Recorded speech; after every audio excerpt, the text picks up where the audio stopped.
Berjumpa lagi di Sajak Asik, santai diskusi pajak Pratama Gresik. Nah, semoga kawan pajak selalu dalam keadaan sehat dan bahagia dimanapun kawan pajak berada. Nah, senang sekali saya di sini Ari yang menyapa kawan pajak di episode Sajak Asik kali ini. Nah, mungkin kawan pajak juga pertama kali yang melihat saya di sini, dan yang mau kita bahas di sini kawan pajak, bahwasanya di akhir-akhir ini banyak sekali di TikTok kita, kalau kita scrolling di X, kemudian di Instagram, itu pasti sempat lewat deh video atau yang teman-teman bisa lihat headline-nya itu bikin deg-degan. Yang judulnya biasanya adalah pajak UMKM naik dari 0,5% menjadi 22%. Wah, langsung pasti komentarnya yang ada di platform tersebut ya, di TikTok, di X itu pasti banyak tuh yang marah-marah, seolah-olah pemerintah tega banget menaikkan pajak CV atau PT berkali-kali lipat.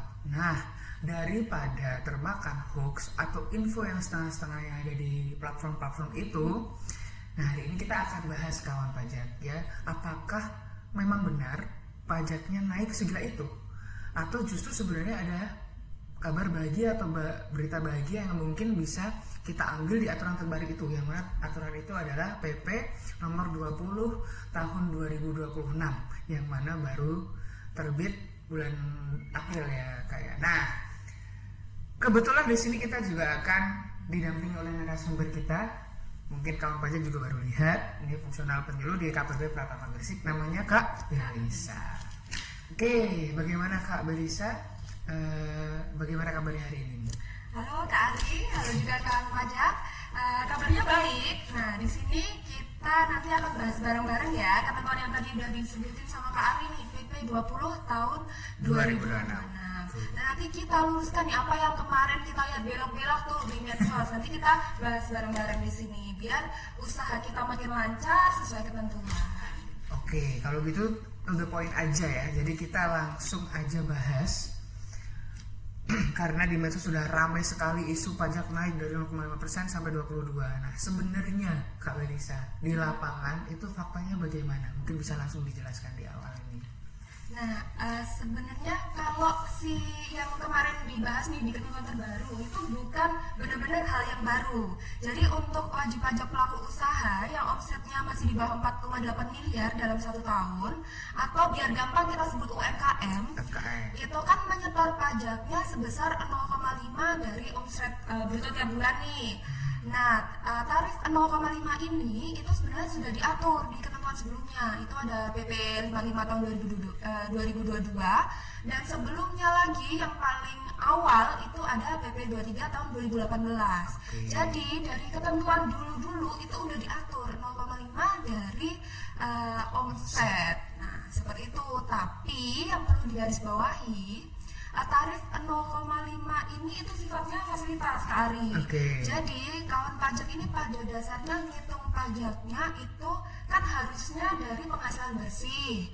Jadi kurang biaya-biaya dulu, tapi ini kita kasih hitungan yang mudah nih, 0,5% dari penghasilan kotor. Karena kalau karyawan itu misalnya nih, misal karyawan dia kan kalau mau tahu penghasilan bersihnya gampang tuh, biasanya udah langsung ada di detik potong.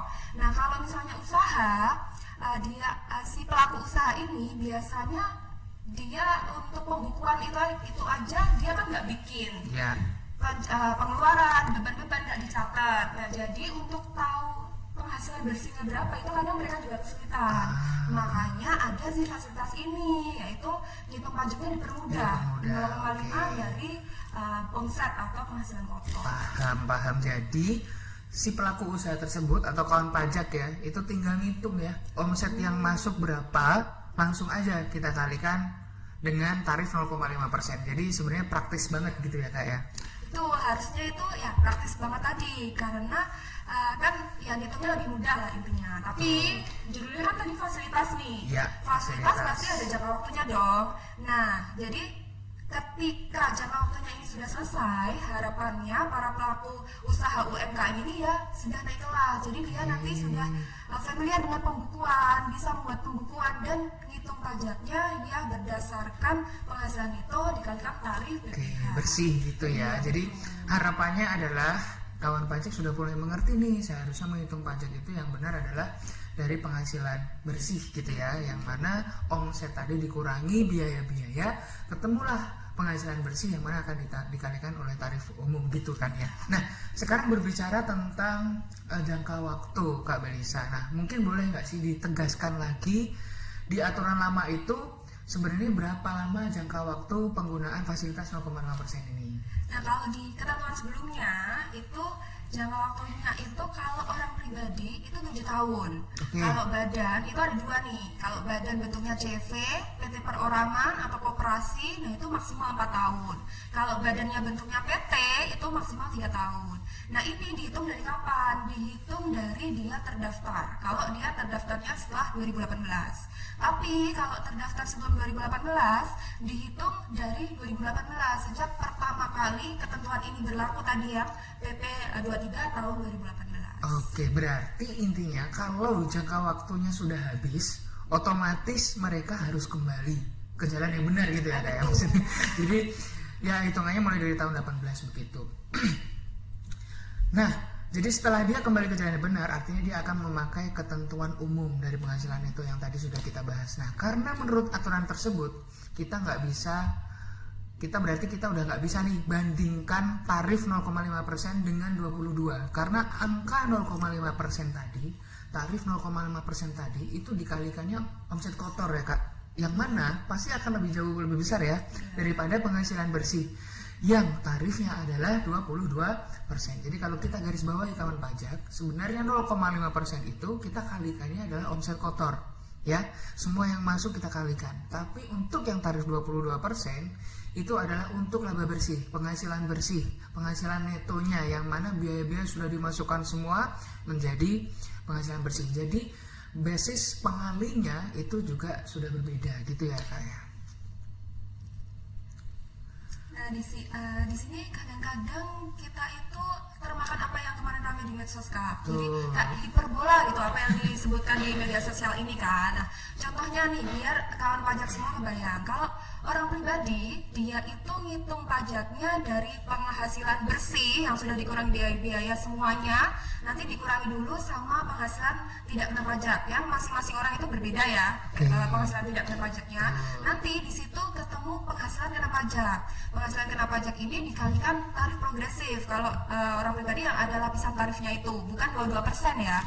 Nah itu orang pribadi. Kalau untuk badan usaha bisa CV, bisa PT.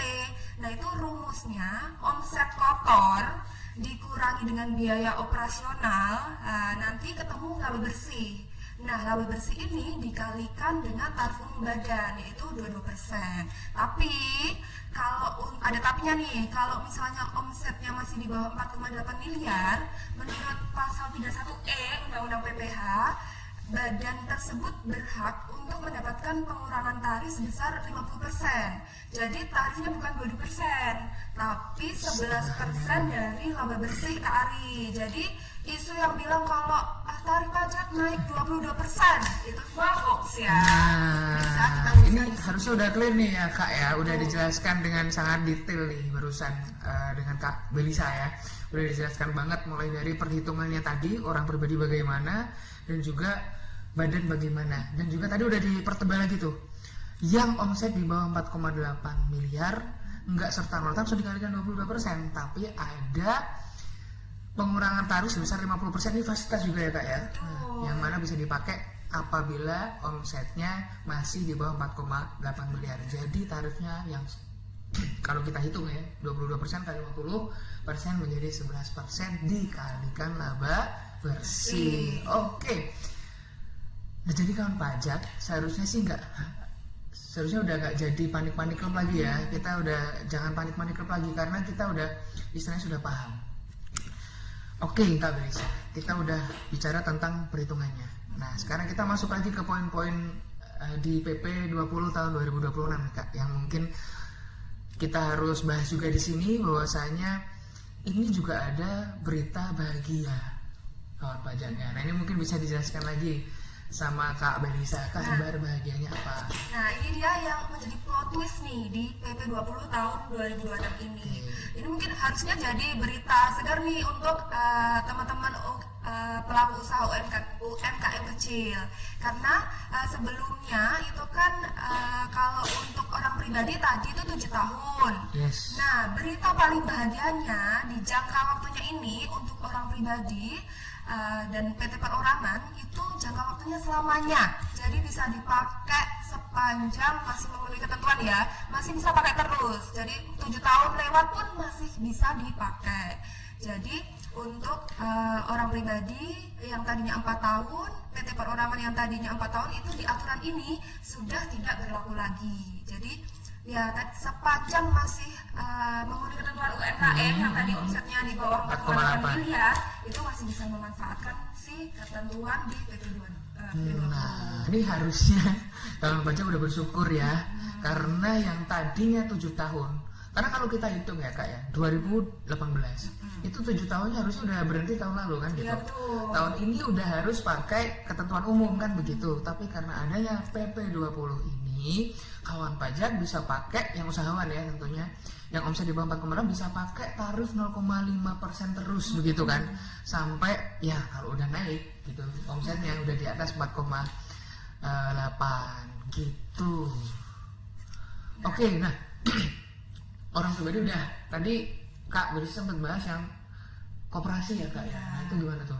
Nah, kalau tadi kan orang pribadi nih, tapi kan ada bentuk-bentuk usaha yang lain nih. Oke. Kalau misalnya koperasi, nah itu awalnya kan 4 tahun, di ketentuan ini itu untuk jangka waktunya tetap 4 tahun. Kalau misalnya yang lain, misalnya PT, CV itu gimana? Ya. Nah, kalau PT, CV yang baru terdaftar sebagai wajib pajak sejak ketentuan ini berlaku, nah mohon maaf sekali itu sudah tidak bisa lagi memanfaatkan perhitungan perpajakan sesuai dengan si UMKM ini. PP 20 maksudnya kan? PP 20, iya kalau CV dan PT atau badan hukum itu tadi terdaftar setelah ketentuan ini. Nah, kalau misalnya dia itu kemarin-kemarin sudah terdaftar sebelum ketentuan ini berlaku, tapi sekarang masih bisa memanfaatkan perhitungan sesuai dengan UMKM ini, itu masih bisa memanfaatkan sepanjang masih memenuhi ketentuan itu omsetnya tadi. Oke. Di bawah 4,8 miliar. Karena pasti masih jadi pertanyaan nanti ya Iya. Kak Vanessa, bahwasanya kenapa kok sekarang CV dan PT biasa udah nggak dibolehin lagi pakai tarif 0,5% di awal gitu kan soalnya. Nah, jadi sebenarnya PP 20 ini itu untuk kemudahan, kesederhanaan, dan tepat sasaran bagi si UMKM.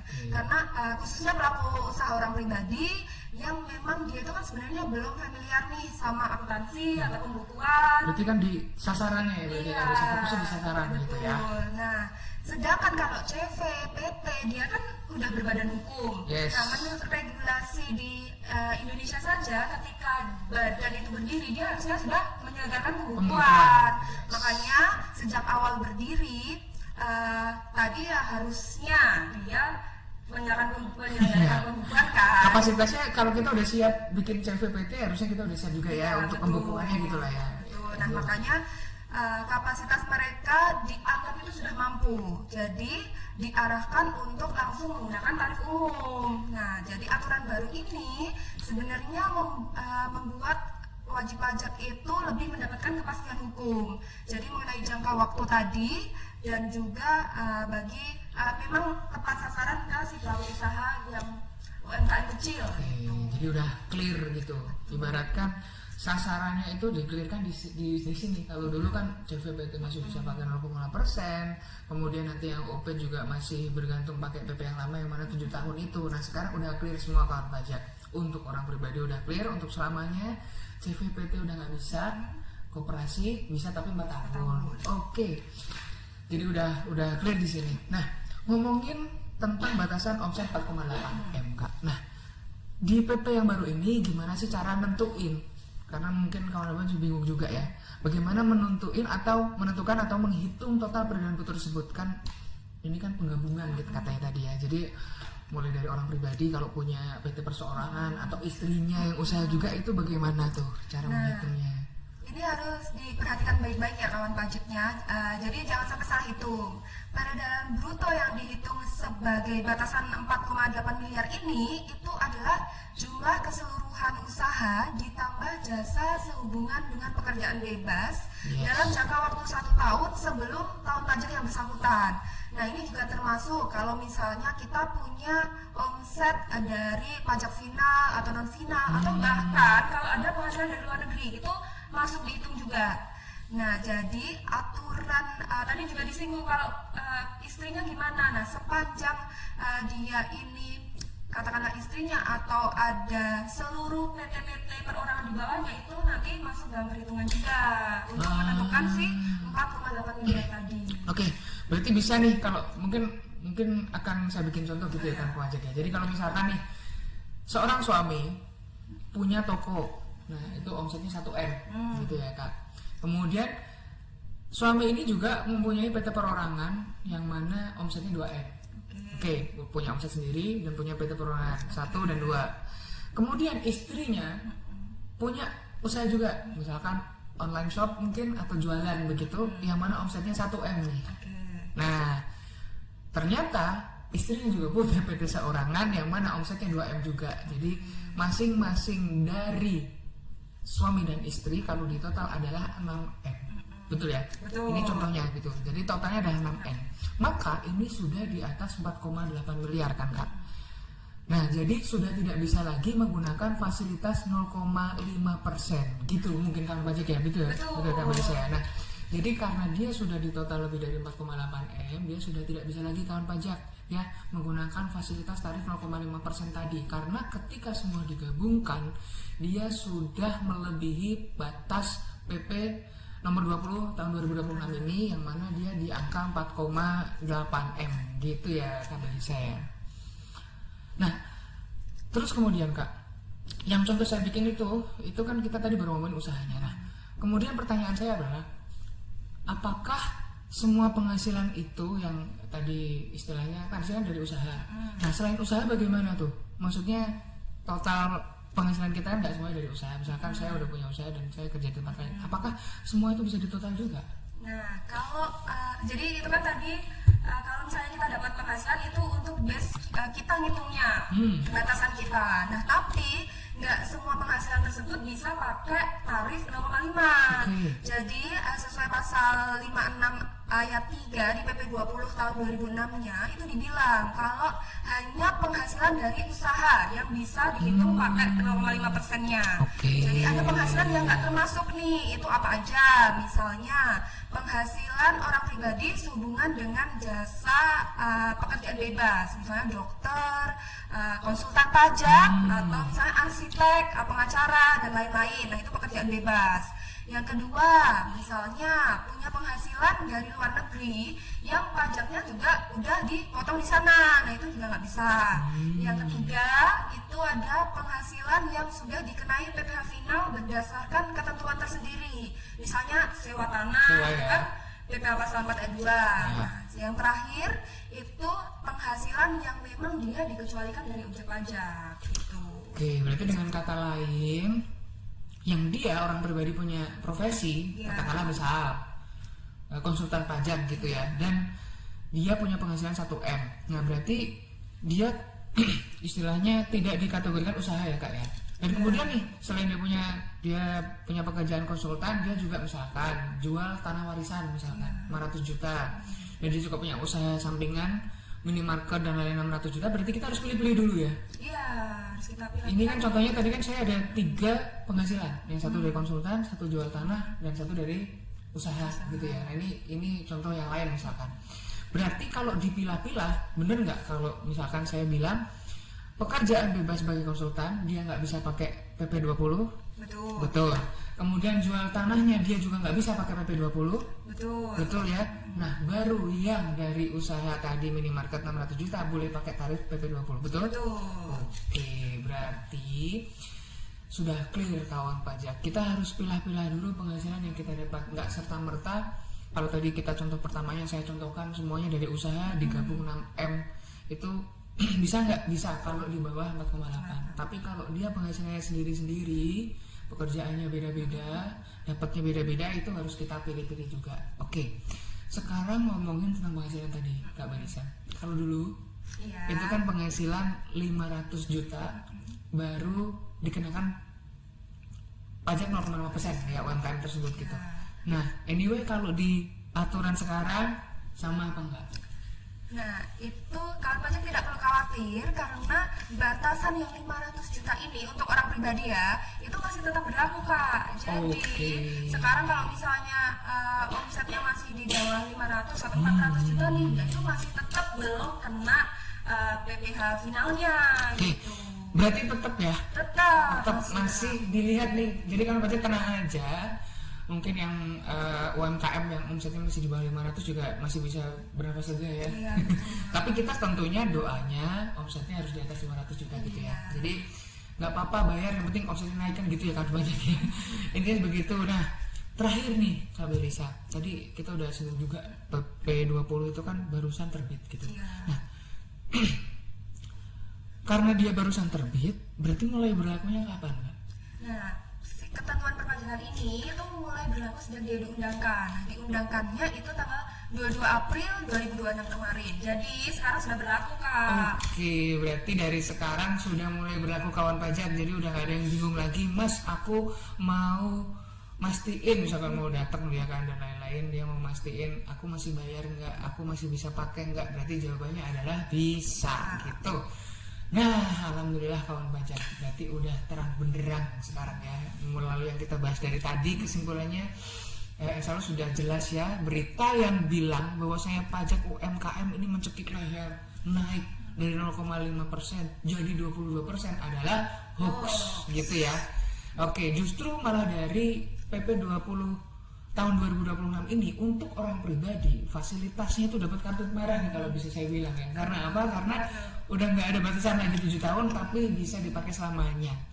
Dan juga itu bisa tambah lagi juga dengan PT perorangan tadi yang mana juga di bawah 4,8% dia tetap bisa pakai 4,8 miliar Kak. 4,8 miliar dia tetap masih bisa pakai tarif 0,5%.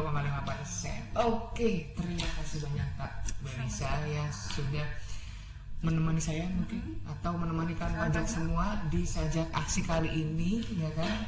Alhamdulillah tadi penjelasannya ya daging semua tuh. Harusnya nanti kawan pajak yang mendengarkan podcast ini sajak asik ini bisa nanti teman-teman pahami pelan-pelan, kita main bareng-bareng. Apabila ada pertanyaan mungkin masih bisa ditanyakan kemudian hari gitu ya Kak Belisa ya.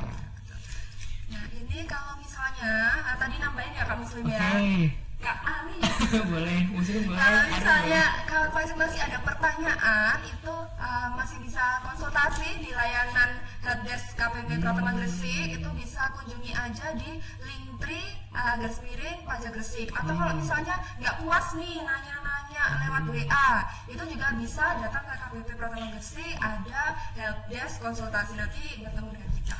Oke, saya ulangi kawan pajak, bisa dibuka di Linktree ya /pajak Gresik. Nanti di situ ada banyak nomor yang bisa dihubungi ya Kak. Ya, betul. Helpdesk ada, atau mungkin kawan pajak yang mau cari AR-nya siapa, mau konsultasi pembayaran saya berapa, udah bener belum, di AR juga bisa gitu ya kawan pajak ya, atau mau chat Kak Belisa juga bisa di situ ya. Bisa nomornya di situ Kak. Oke, Kak Belisa, teman-teman kawan pajak semuanya, semoga yang kita bahas hari ini bisa memberikan pencerahan dan tentunya memberikan manfaat untuk kita semua. Dan kawan pajak, kita undur diri terlebih dahulu di episode kali ini di Sajak Asik ini ya, dengan tema PP nomor 20 tadi ya, PP 20 tahun 2020 ini ya. Semoga kita bisa berjumpa lagi dengan materi yang lebih up to date. Kita akan bisa dan kawan pajak, sampai jumpa lagi.